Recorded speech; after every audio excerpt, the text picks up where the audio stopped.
the midway, knocking teams out every Sunday.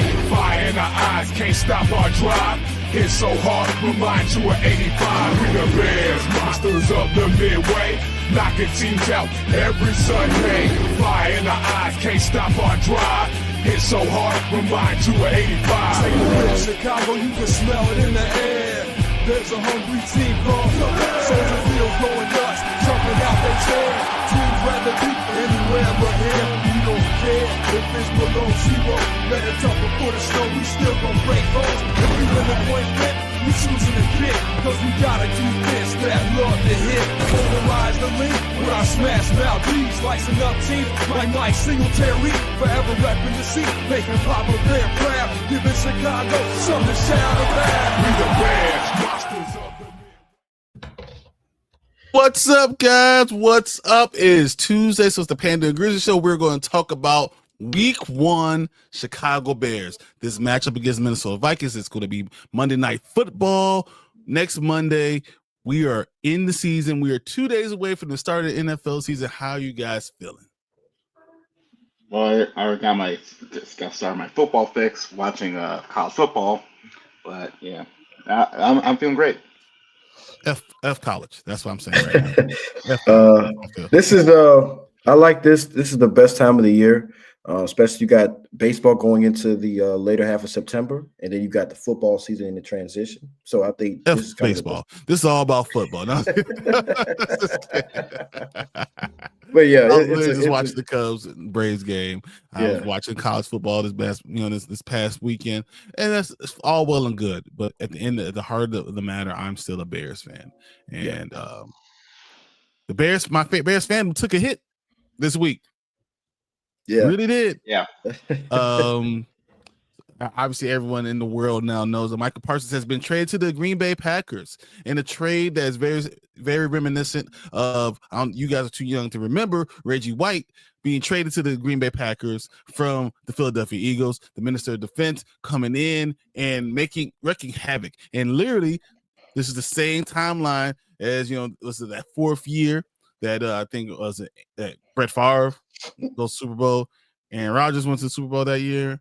And now Jordan Love, during this time, if you're following logic, they will do this, and now they get Micah Parsons. Fuck Green Bay, but that's what's going on. That's what happened. What are your thoughts on this trade? Do you want my honest opinion? I think it's a little. I think my question is run defense question mark, but I think it's worth it because it's Micah Parsons. Okay. Right. Yeah, I was surprised. Usually with those guys that go in these contract disputes, they're more of a leverage pool. I thought Jerry's going to eventually try to pay him, and me and you, Brian, talked about that. We had no concern about him getting traded. We were like, oh, Jerry's going to pay him at some point. We're not worried about it. But then when I got the news, and they traded him for 2 first-round picks, and then Kenny Clark, you added Kenny Clark in the mix. I'm just like, where was Ryan Poles at? Was he on the phone at all? Like, I'm not saying we have, I don't. I'm just saying we could at least shot at him.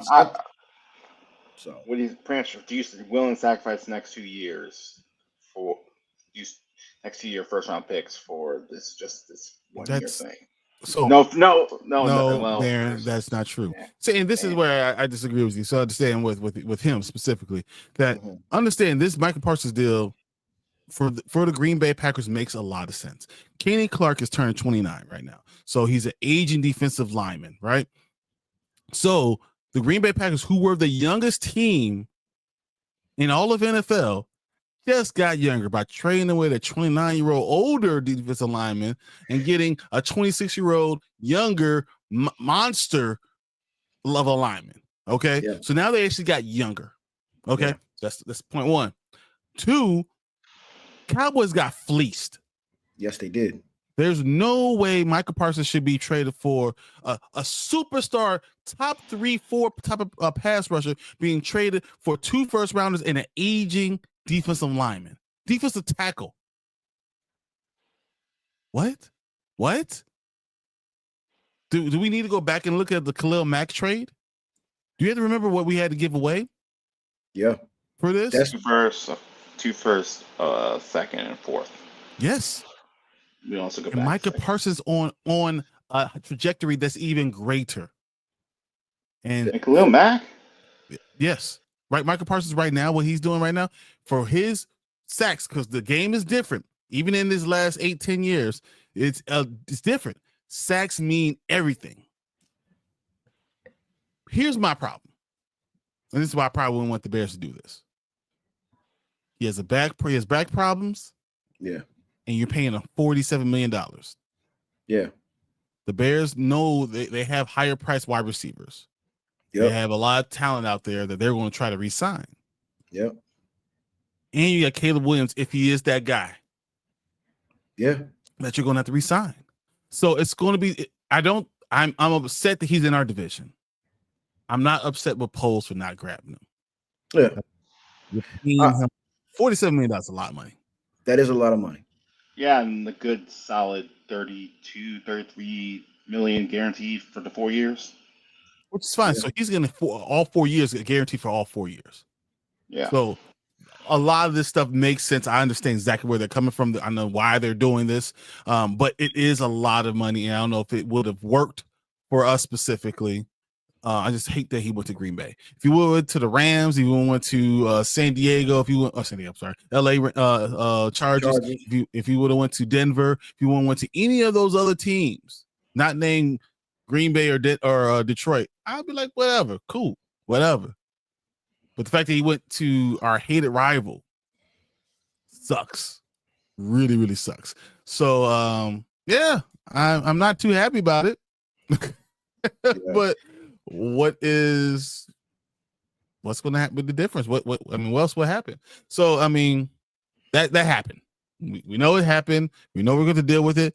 And eventually we're going to pay for it. But I once again bring up the Khalil Mack trade. The first year when we played the Green Bay Packers and he wrecked shop, killed it, right? Who won the game? Green Bay.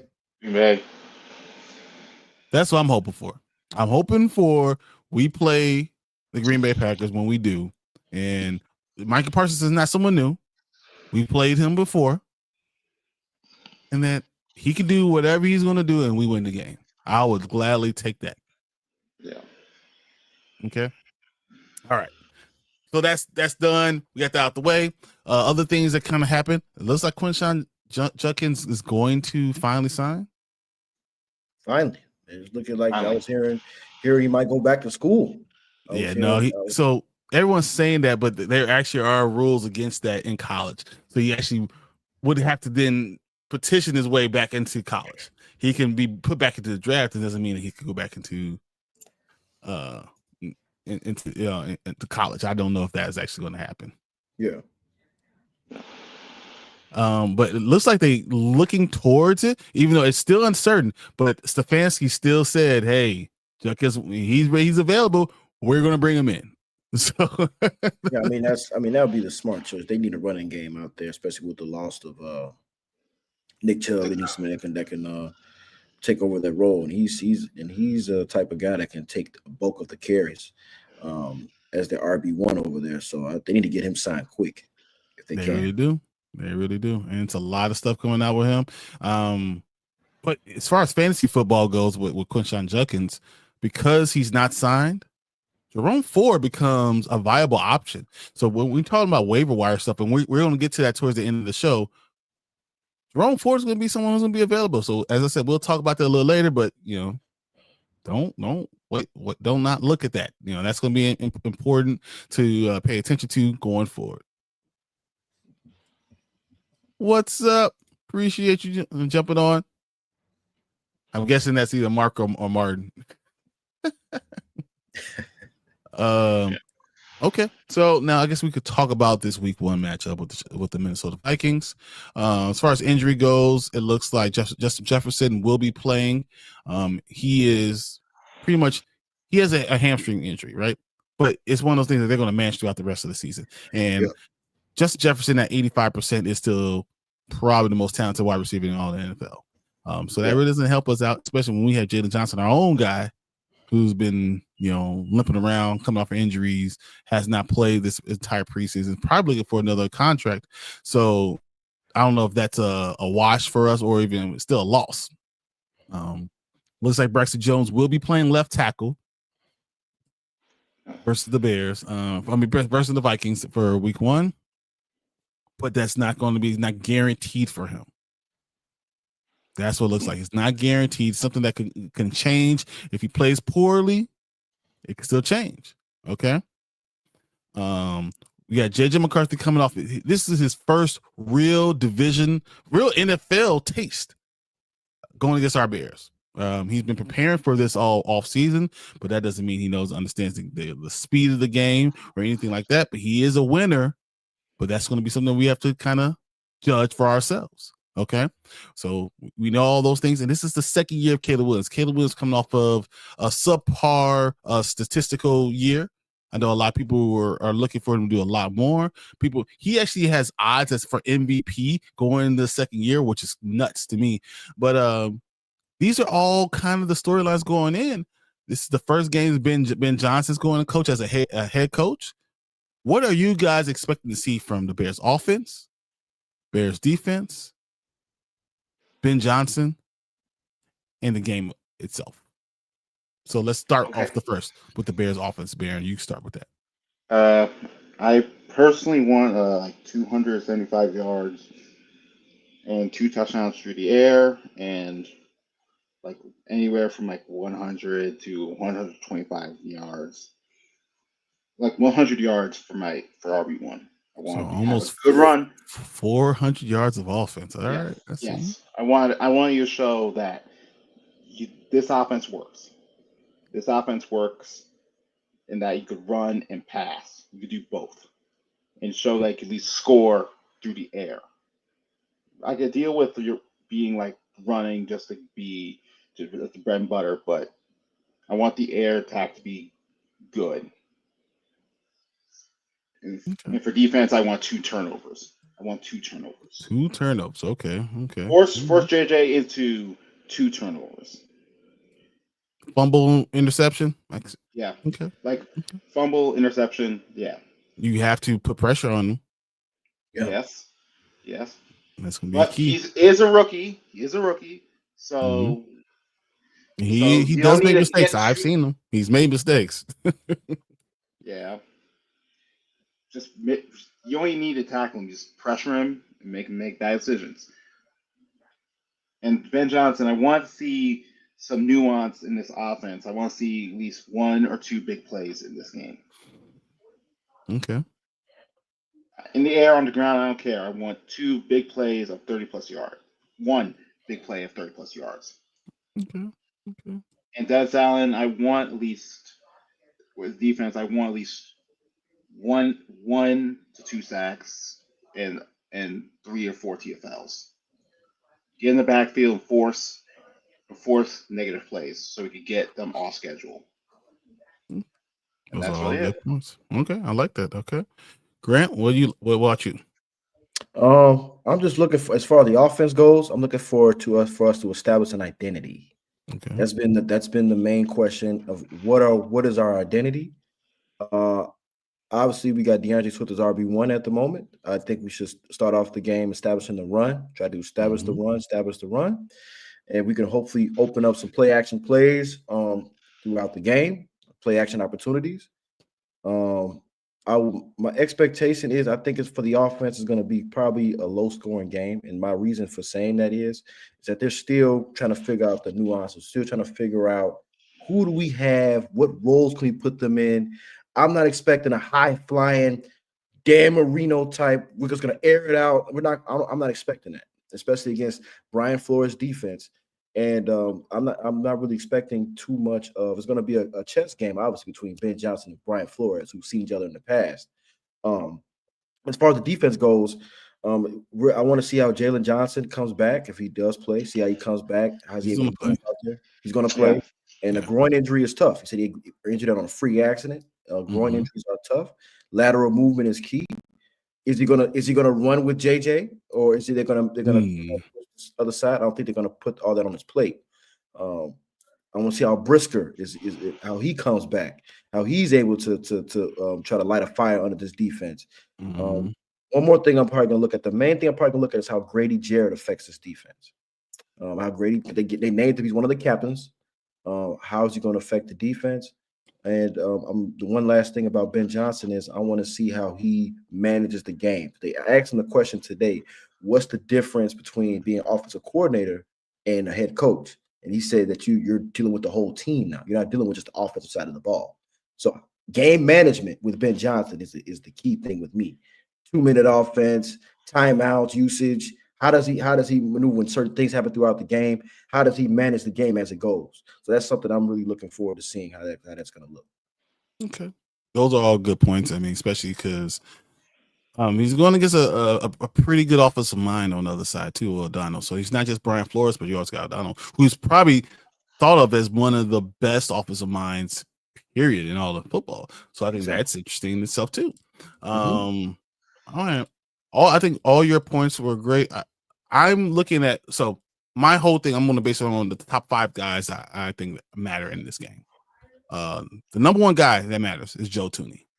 Yeah, he bringing his Super Bowls, his protection, his knowledge, his confidence, his ability to block and tell other people what to do, his ability to, sniff out different blitz packages, calling those things out. Him with Drew Dalman being able to call those things out are going to be huge for this team, and the ability to run. Can you do power offense? Can you go power 26, 20, 28, 27 power? Can you do that? Can you put together, tackle, combo block, move guys out the way, get to the second level, go up and run in between the tackles? Can you do those things? I think that Joe Thuney really is the one who matters the most in that. So I think he's probably the most important overall for us. The next one is definitely going to be JJ, right? Jalen Johnson. Can he come and play? How many snaps can he play? As you asked, is he following him? I don't think he's going to follow Cheddars. I think they're going to have Kyler Gordon do a lot of it too, taking a lot of that number one rep because he's used to playing in the slot. He can follow a guy all the way around because he's done it before. So I wouldn't be surprised if we saw Kyler step up and do a lot of that stuff, and Jalen kind of ease his way back so you can play him as many snaps as possible because when he's on the field, it's really great. If he's not there, we're in trouble. Just plain and simple. For us to be great this season, I think DJ Moore has to be great. Yeah. I think that Roman Dunze is an X. He's great. He's going to be, just what he is, a prototypical X. He's going to get some deep throws. He's going to have a good year. But for us to be special, to be even in contention for the playoffs, I think DJ Moore needs to show that he's a 13, 14, 1,500-yard receiver. He has the talent, but we have to give him the ball and show that he can do it. So I think that's going to be a huge thing. My fourth most important person, I'm going to put Montez Sweat. Montez Sweat 2 years ago was a monster. Yeah. Right. He was able to put pressure on the quarterback. He was able to play the run. He'll play the run on the way to the quarterback. I think all those things are the key for defensive ends. And if he could do that, and they can blitz up the middle, still having to double team Montez Sweat, this becomes real problematic for JJ McCarthy. That is a very important. And if he shows that he's a Pro Bowler, we're great. We're real great. And then the fifth guy will be Caleb, right? Caleb has to outplay JJ McCarthy. If he can't outdo that, then we might have the wrong guy. That might be a problem. If he can't outplay a guy in his first ever NFL game, you were the number one pick. And you can't outplay this guy. You have the coach. Doesn't matter. I don't need the offense to be working on all cylinders. I don't think it's going to be humming. I don't see that happening, especially in the Brian Flores defense. I need Caleb to not be fooled. I need Caleb to not make mistakes. If those 5 things happen, I feel like we're going to have a good, successful game. So that's where I'm at for all the offense, defense, and all this stuff going forward for this game. My next question is, how do you think Monday Night Football is going to affect us as the Bears? Well, we have more eyes on us, but we have an extra day to prepare to everyone else. Does that matter? Right now, I mean, First I game. agree. It does matter, but does it matter because you've had some? How many weeks have you had? How much focus have you put on the Minnesota Vikings? Have you been preparing? One extra day shouldn't be the difference, in this winning or losing this game, but it could be. So I think that's a good point. Yeah. I mean, it's going to be first game of the season, Monday Night Football prime time. It will be electric in there. Will Ben Johnson have those guys ready to play? Not let the nerves get to them as far as being on a big stage like that right out the gate against a division rival. So it's going to be high energy, high intensity. We just don't want like we did 2 years ago when we played Green Bay opening day and how that looked like a shit show. You know what I mean? So I think understanding the moment, understanding that, hey, it's just one game at a time. This is the opening night. You know what I'm saying? The whole city's going to be rocking. So just like I said, just keep the main thing, one play at a time. And like I said, we can carry it on to victory. But it all depends on how does Ben Johnson, does he understand the wherewithal or the atmosphere that's going to be there at Soldier Field Monday Night Football? That's the key thing. He's been in this division long enough. Yeah. Who do you think Vegas has the betting favorite?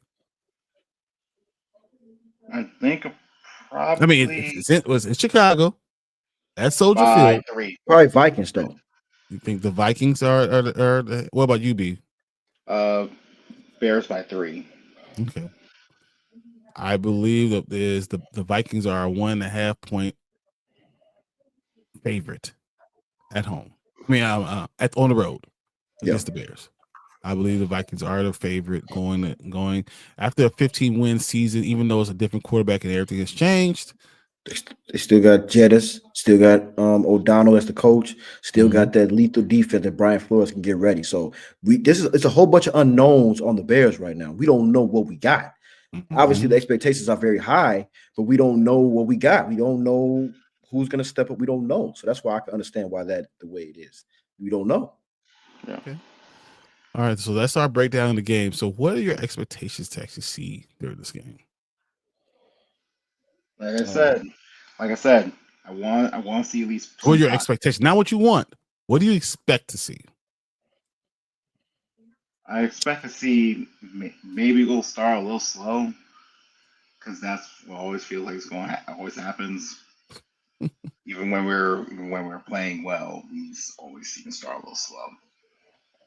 Okay.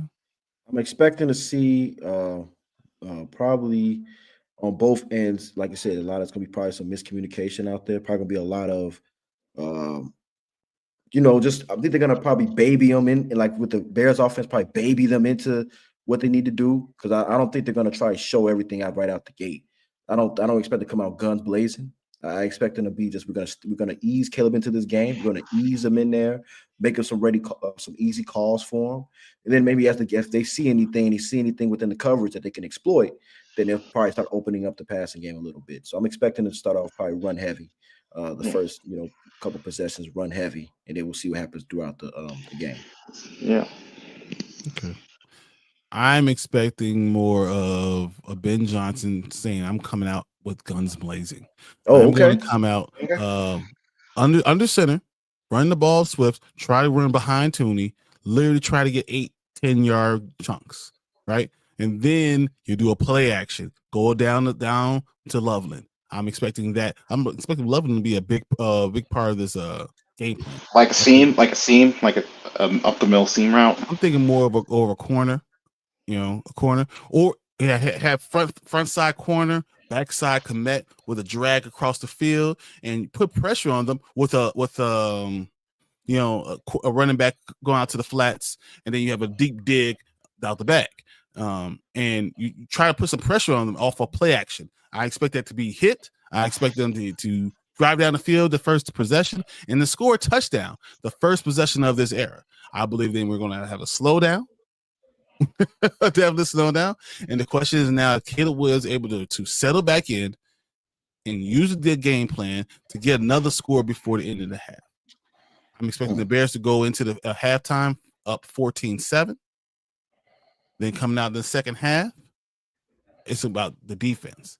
Can they get J.J. McCarthy to come make a mistake?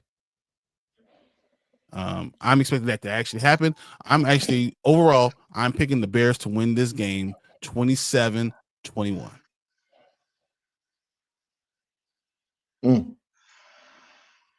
One key thing I am going to say that it's kind of like under the radar, but I know you're going to be looking at this too.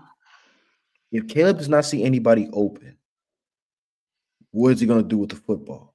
Mm-hmm. Is he going to try to force it to somebody? Is he going to try to make a Superman play when nothing is obviously there? Or is he going to hit the check down or throw it away? Now that's going to show me a couple things. One, a sign of leadership that he took it upon himself to say, hey, these were bad habits last year.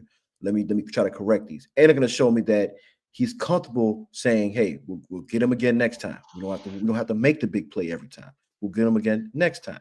Now, if he's doing the same stuff he did last year, like prime example, I know it was preseason against the Chiefs. We had a well pocket. He had a great pocket. It ran to a sack. Then that might show we might be in trouble this year if he's going to be doing that type of stuff. So my main thing is looking at him as far as the body language, as far as if the first read is not there, second read is not there, get rid of it, throw it away. That's going to show me where he is as far as his development is concerned, especially going against a Brian Flores defense. Is he able to make the right decision? Because that's going to be key at us having a chance in this game.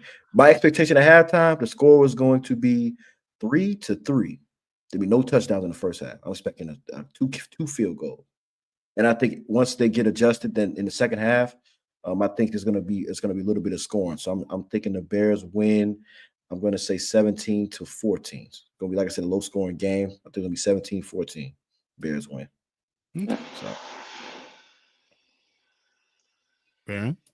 Yeah, so what's probably going to happen is we will probably, like I said, we'll probably start off slow, probably get like 10, 15 yards on the first drive. We get the first down, then we kind of stall out. We kick it away. Then their first drive is probably going to sputter out too, because maybe he'll get like a quick little 7-yard throw, but after that, not get anything else. Then we'll start ramping up and actually try new stuff to eventually probably score first in the first quarter during the second drive. Then they're probably going to get a little more momentum, focusing on Jay Jettas and try to get him going because they don't have. Well, they do have Adam Thielen, but you don't have Jordan Addison. Yeah, Jordan Addison. Like Jordan Addison, Adam Thielen. It was Adam Thielen like 5 years ago. I would say yes, but it's Adam Thielen now. So they'll try to force. Jettas probably go try to force the Jettas and probably get picked off once. And then once our offense starts to get moved more and more, they'll probably force Jettas to throw more often, and then maybe he'll get a little bit of rhythm near the second half, back in the second half, getting more rhythm, getting used to the game and speed. But I think that's too little too late. I think the Bears will win 27-20. Okay. I don't think that the Vikings offense passing game is going to have more than maybe a end of the game touchdown. I think it's their run game that's going to cause a problem for the Bears. Honestly. That's what I was thinking. Aaron Jones been giving us problems since Green Bay forever. And they asked Tremaine. That was this question today. It's like, how are you guys going to stop Aaron Jones? That is the X factor for me. Is how is that defense going to be able to stop the run with Aaron Jones back there? That's going to be the key thing. I'm glad you brought that up, Brian, because he is overlooked guy. I mean, I think with Bear fans, we know much about him, but I think from among the national media, I was going to be between JJ and Caleb and Jettis and the other JJ. But Aaron Jones against our linebackers is going to be key. Is if this game is going to, we don't want because if they get the running game going, it's going to make JJ McCarthy's life a whole lot more easier because we're going to be ready to try to get ready for the run. And they may hit it for some play action and that lead Jettis and those wide open drags across the field. And that we could be in some serious trouble. So Hawkinson is still there, guys. I mean, they have talent on that offensive side of the ball. Anyone, I have Minnesota still being fourth in this division, but still winning 8 games. I think this is a good team that I don't want to see next year. This year, I think they're going to have problems because they have a young quarterback who's not going to be necessarily ready for all the things that are going to happen. I think he's going to miss the timing on some of the wide receiver routes. I think that's going to be the thing that's going to help us catapult us to the win. But there's a lot of things that could go right for them too. So we have to be prepared and see how we could bounce back, and we'll see how good of leadership Ben Johnson has. That's going to be really huge, but I think that it helps that you have these veterans joining your team. You said Grady Jarrett, Joe Tooney, all those guys, that's going to help this team a lot. And Drew Dowman, you're going to have steadiness up the middle. All those things are going to help. Okay. Yeah. All right. So that's what we think about is going to happen for this Bears game. This season is going to be very interesting. I want you guys to quickly give me a record for the Bears this season. This is your preseason record prediction. What do you got? 9-8, 9-8, just barely missing playoffs. Okay. Grant? 8-9. Barely missing. I think 8-9 is probably when I'm. You're not going to barely miss the playoffs. You're going to definitely miss the playoffs. 8-9. Definitely miss the playoffs. 8-9. Because real quick. The reason I'm going off for 8-9 is because, like I said, this is the first year of this regime. There's going to be a lot of unknowns. I'm expecting going to be some kind of like some struggling right out the gate, and we may lose some games we probably should win. But at the end of the day, I think it's going to pick up by the end of the season. It's going to be too little, too late. As far as making the playoffs and making a run to the playoffs is concerned. I'm just going with realistic expectations here for me. I see the exact opposite. I think we're going to get off to a really good start, and then looking at the schedule, it's going to be really tough to maintain a lot of stuff because we have some really tough games, especially in the AFC North. I think that those are going to be really difficult. I believe the Bears will go 9-8, but if they beat either, which I don't think they're going to be Cincinnati or Baltimore. I don't see them doing that at all, but I think they will beat the Steelers. I think they go 9-8. I think the Steelers will go 8-9 for the first time this year because of the Bears winning this game, and Aaron Rodgers will be the cause. I think that's literally what my prediction is. I believe we missed the playoffs, but it will be by tiebreaker. Yeah. But very close. But good overall first season, and you're going to learn from your mistakes. Especially because I think we're going to have a little lull in the middle of the schedule. But I'm going 9-8, just like Baron. Yeah. Okay. Ace in the building said, "Wish you guys the best of luck this year." Ace, I know football. Know a lot about what's going on. I'm still going 9-8, but yeah, I want to know if you got an idea what you think the Bears might go. Let me know. Is there any game on Sunday? I know the Bears play Monday.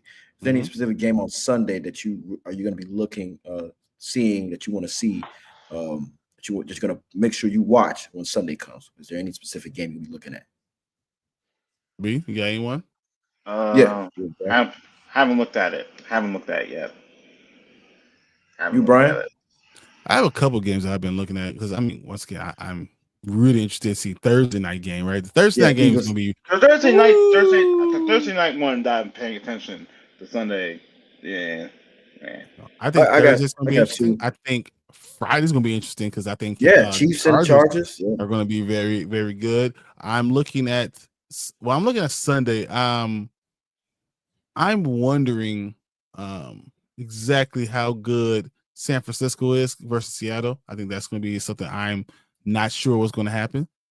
I want to know what Tampa Bay and Atlanta are going to do. And of course, I want to see this stupid Detroit Green Bay. Those are This will tell a lot of people are putting the Green Bay Packers ahead of Detroit because of this trade. So this makes me look at it and want to know a lot.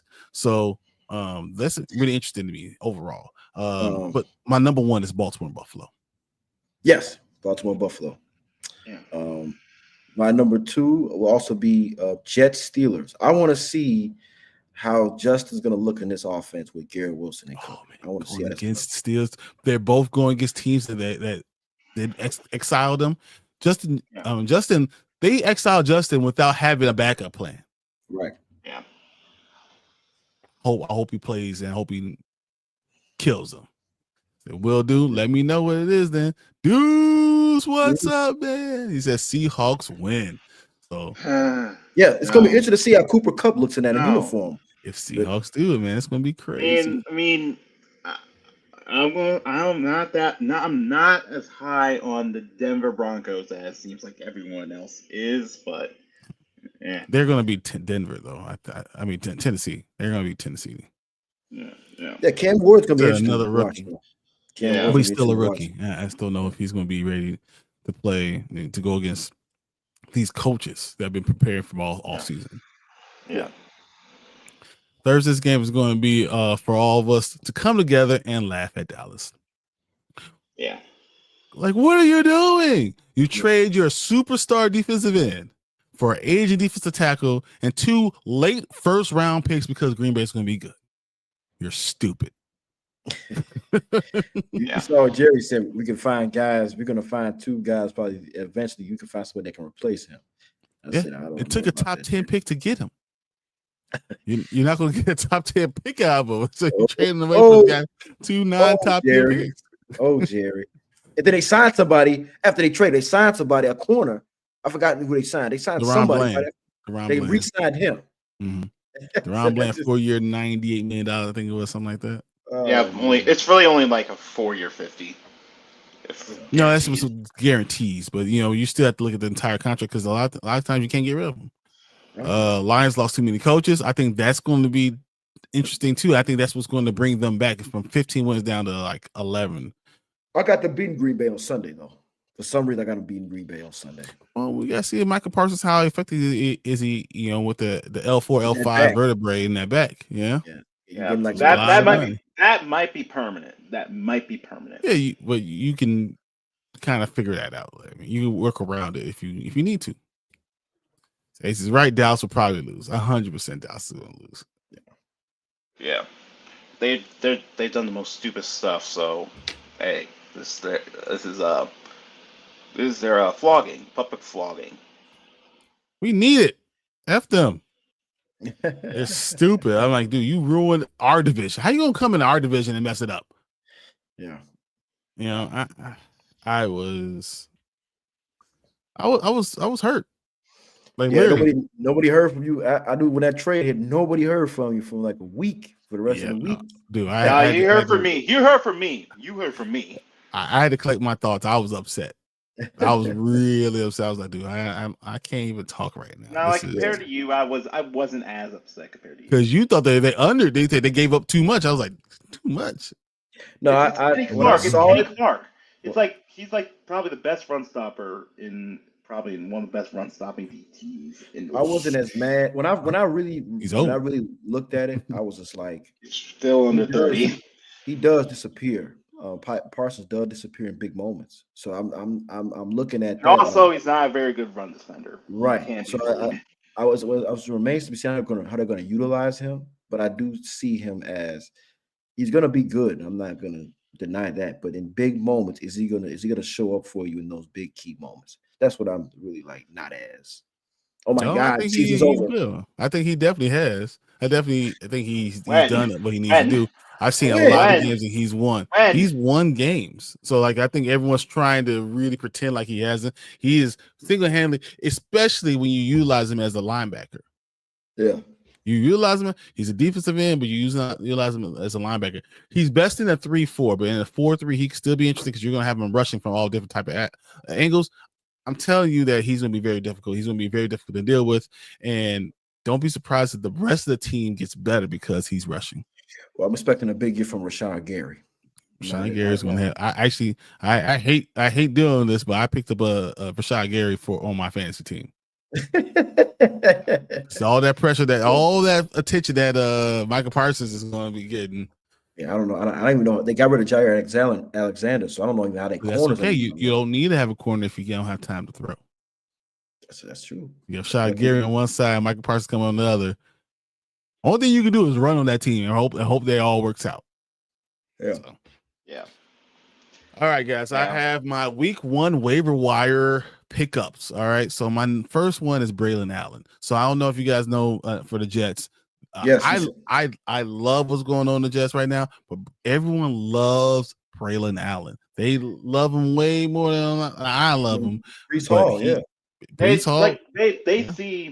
They see Derrick Henry in him. They think he's Derrick Henry, and I don't think he's that. I don't know if he's Derrick Henry because I think he's injury prone, but he can definitely run the ball.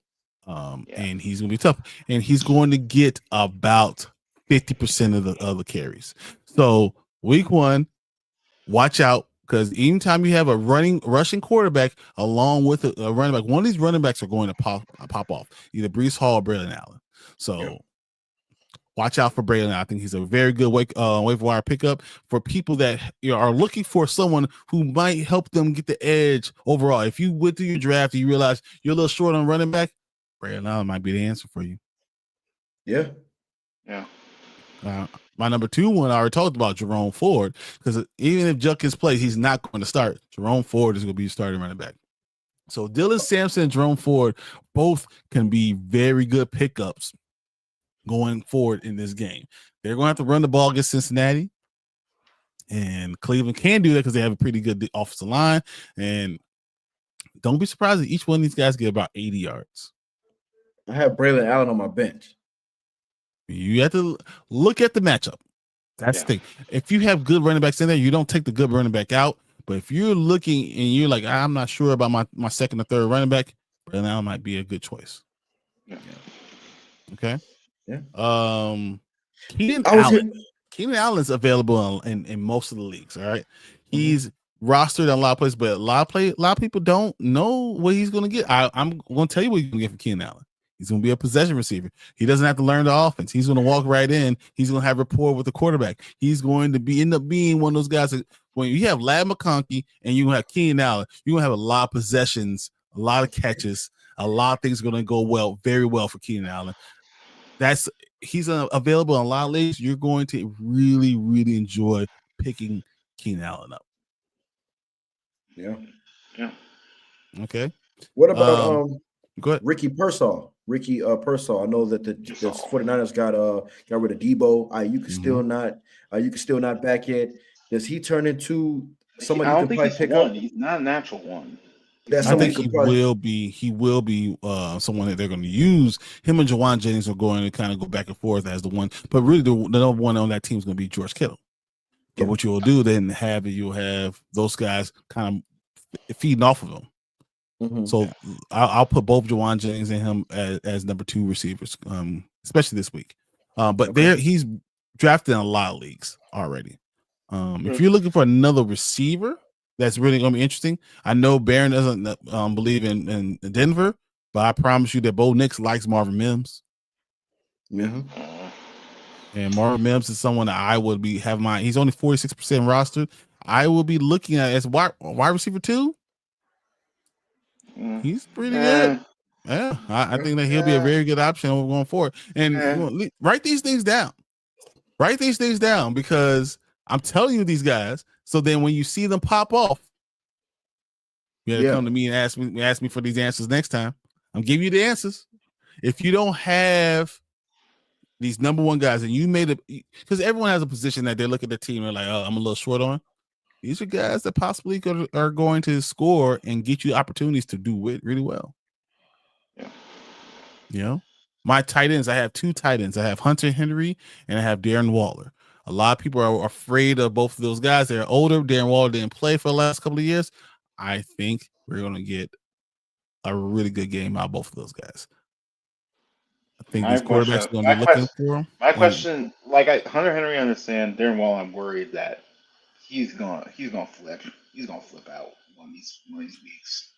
I don't think he's I don't think he's gonna flip out. we He's haven't in a ever better had a real situation. problem with that. No, it's not. It's not flip out. It's more like he just feels like this. Mentally, we've never had that problem with him. I think it was just because the Giants, the way what was going on with New York, he just lost it because they were losing, wasn't getting the ball, wasn't fun for him. So things like that where that can make. And no, it's also Kelsey Plumlee, his wife. Yeah, and divorce. That divorce. Yeah. That's what it is. So you have someone that you depend on, and she was your rock, and she's gone. You lose yourself a little bit. I think Darren Waller has some talent. I think he has a lot of talent. He's been very talented even in college.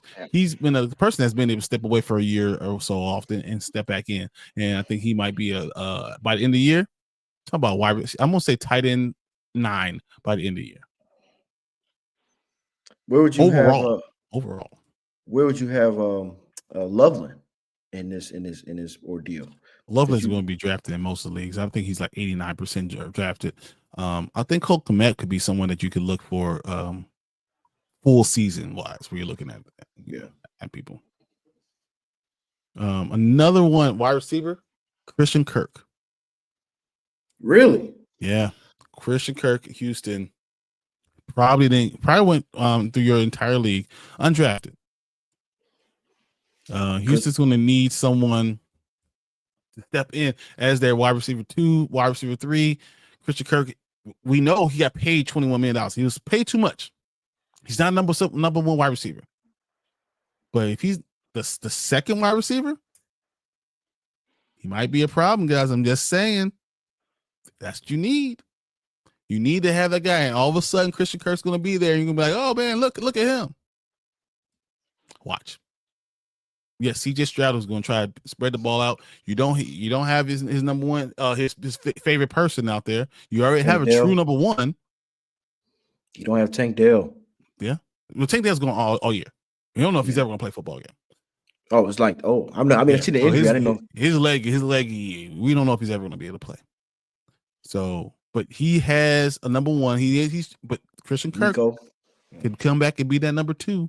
And if you can get him at he's only 4% rostered. Watch out for him. Okay. And I'm gonna go one more tight end for you, and then we'll talk about quarterback. Zach Ertz, Washington.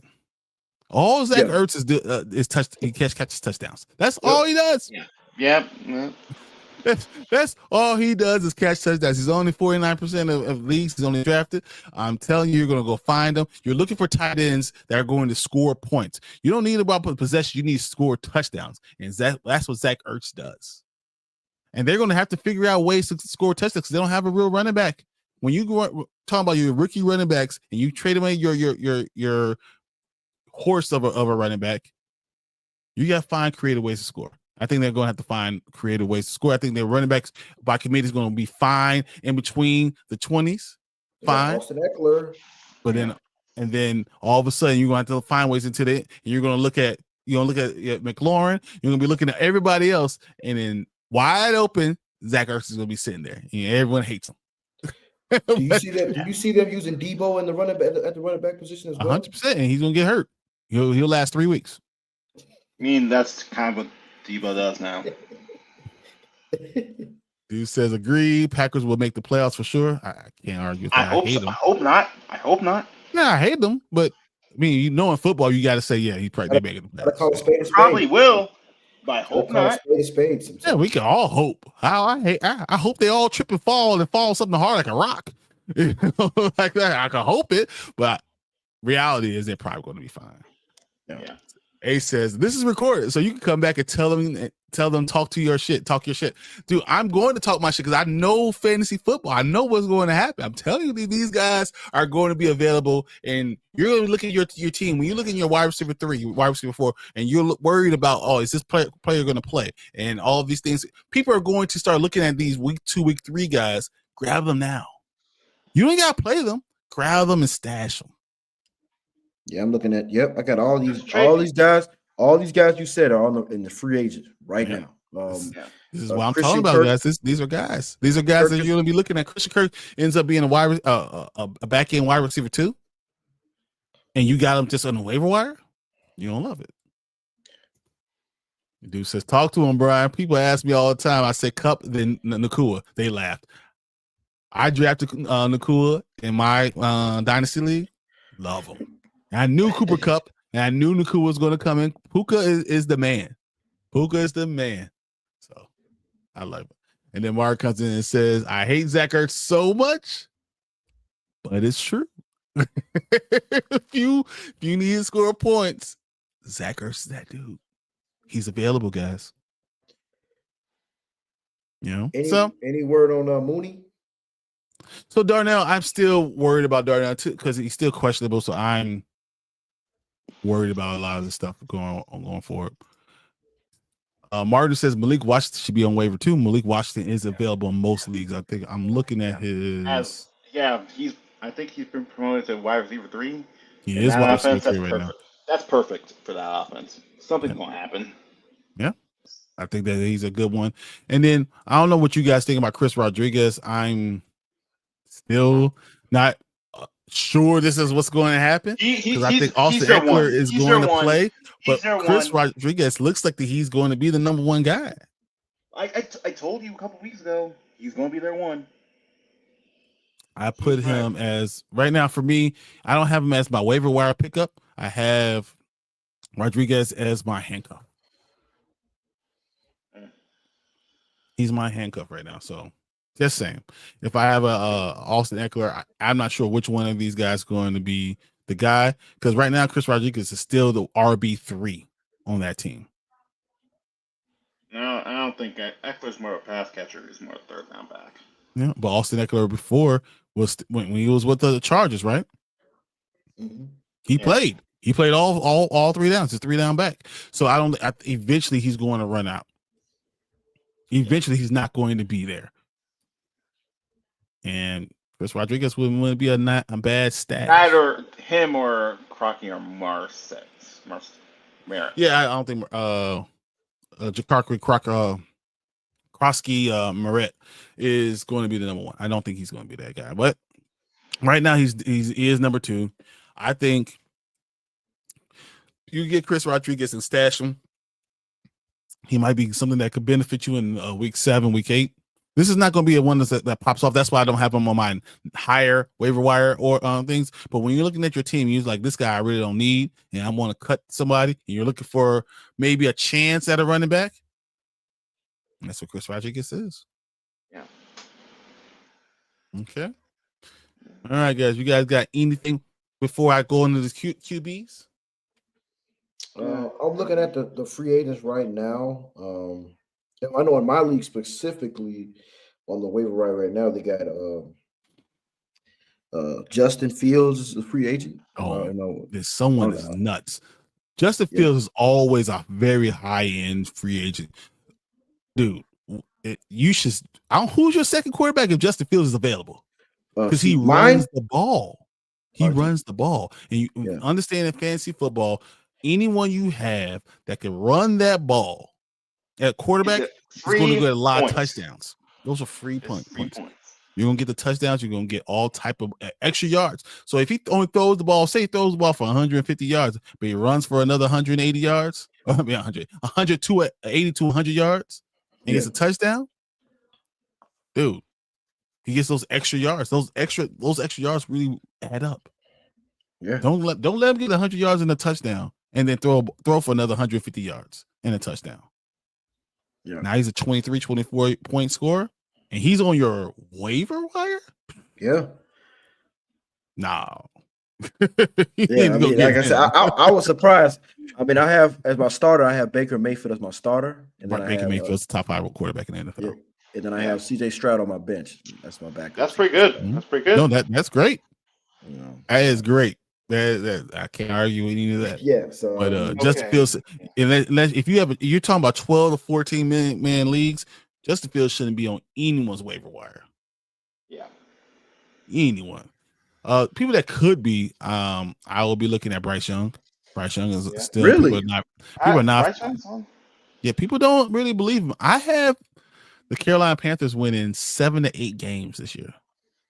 Yeah, that might be a low key tough division, though. I mean, like a hard nose. Saints are terrible. Well, They don't even have a quarterback. They have nothing. They Saints are terrible, and the Bucks are going to win. The Bucks are winning, but Atlanta continues to go. Is this is what they are? If Penix like takes that next step, they could be very scary though. Okay, not Bryce Young take that next step too, because he played very well at the end of the season. He played very well after he got benched. Very well. So I'm just saying, watch out for Carolina. Don't be surprised if Bryce Young gets you fantasy points. Okay. And of course, depends on your league. I mean, some people have T-Law available. I have a hard time believing he's available in 44% of the leagues. I just have a hard time thinking that T-Law is not on someone's team. Gino, I would take Gino in a second. I think Gino is one of those guys that are very stable. But the person I was going to say is the guy you just mentioned, Michael Penix Jr. Yeah. He's available in a lot of leagues. He's only 30% drafted. If you're looking for a guy who might have a very high upside, that's the guy. And also remember, you can do things like grab an extra guy and stash him. And when a quarterback goes out and they're looking for somebody, especially in these deep leagues, you can trade. They got to come to you. So, all right, guys, these are all things that I'm looking at. I want to kind of look at Deuces. He says Henry, Barkley, and Williams will show out again at running back this year. Williams, I don't think so. I have my fantasy team. He's not getting 350 carries. I don't care. Kyron Williams, Hunter, and like Kyron Williams, yeah. Well, Kyron Williams is going. Stafford's hurt though, so they're going to have to run the ball. Kyron Williams will still have another good year. He's going to have another good year. No, it's not like he's not going to get 350 carries. I don't know. Who the hell wants any running back to get 350 carries? Like, yeah, he's probably going to get closer to like 250. So. What about Jonathan Taylor? What do you expect? I love JT this year. Because there's no quarterback and they need him. That's not about that. It's about hear about this. Daniel Jones. Who was the running back that was next to him, and how well did he do? Saquon Barkley, when he played with Daniel Jones, and they blocked for him, showed the F out. Yeah. Watch out for Jonathan Taylor this year, guys. Yeah. That division is not great. I'm not saying Daniel Jones is great, but what he does is he can play when you have a great running back. He could get the ball to those receivers. Don't be surprised if Daniel Jones low-key has those for 3,500 yards. You know who? Here you go. Here for you guys. Just before we get out of here, look at the seasons for Daniel Jones and Trevor Lawrence. Look at their careers. Oh, very similar. I know that. Anyone go look at their careers. The stats don't lie. They're the same guy. Yeah, and I think both of them are overrated. Well, how could Daniel Jones be overrated? Daniel Jones is a bust. Not overrated, but he's a bust, and I also think T-Law's a bust. I think T-Law's a bust too. But T-Law got $55 million. Yeah, that's the Jaguars. They got nobody else to get. I mean, that's Jaguars. That's and Jaguars. They're the same I think guy, guys. They're the same guy. Like, I think Trevor Lawrence hired Kirk Cousins' agent. There's no way. There's no way they're giving you that contract. One quick question before we get out of here. I have a Travis Hunter on my fantasy. So how would you use someone like a Travis Hunter who's going to play both sides of the ball? Does that affect, like, if he does good on both sides, that affect your fantasy points in any way? Depending on what type of league you have. So you have IDP leagues, IDP, individual defensive player. Okay, you have a league like that, and you have Travis Hunter. He is a cheat code because you can put Travis Hunter at DB, and then he gets wide receiver points. Right? So now he gets his DB points. You put him at DB. He might not get a lot of DB points, but he gets wide receiver points. He is a straight up cheat code. That's it. You want to win your league, you got him. Travis Hunter is a problem. I think he's going to be used more as a wide receiver than a running back. I think he's going to have to learn how to be a second wide receiver. Because BTJ is the number one guy. Yep. But if he does do that well, you want to have a season. I could see many ways where he ends up with 1,000, 1,100 yards in his rookie year. Really? As a receiver? As a receiver, and you could put him and possibly DB. Man, that's winning. That's how you win. And that's how you win your entire league, guys. Yeah. And before we get out of here, Derrick Henry, promise you, he's going to have enough 15, at least 1,500 yards this year. Yeah. Him going down means he's a top 5 running back. He could still he ran for 1,900 yards last year, guys. If he didn't get overshadowed by Saquon, that's he overshadowed by Saquon. Yeah. 1,900. That's a damn near 2,000-yard rushing season for a 32-year-old running back. I wish we had one of those in Chicago. But to bring it back, guys, we all sad the Bears winning this weekend. We'll be back here on Tuesday next week, facing the music. We'll even see if we're right, we're wrong. We'll talk about our keys where they're going, and we'll look at the next week 2 game. So this is what we got, guys. I can't wait. I'm so glad football is back. We got 2 days. Thursday night football is happening in 2 days, guys. In less than 48 hours, we'll be watching real football for 2025. Enjoy week 1. Soak it all in. Say bye to your loved ones. Kiss your kids bye. And enjoy football this weekend. So until then, we will see you guys next week. I'll be at the game, guys. Hope you have a good performance. Hate you. All right. We the Bears, monsters of the Midway, knocking teams out every Sunday. Fire in our eyes, can't stop our drive. Hit so hard, remind you of 85. We the Bears, monsters of the Midway, knocking teams out every Sunday. Fire in our eyes, can't stop our drive. Hit so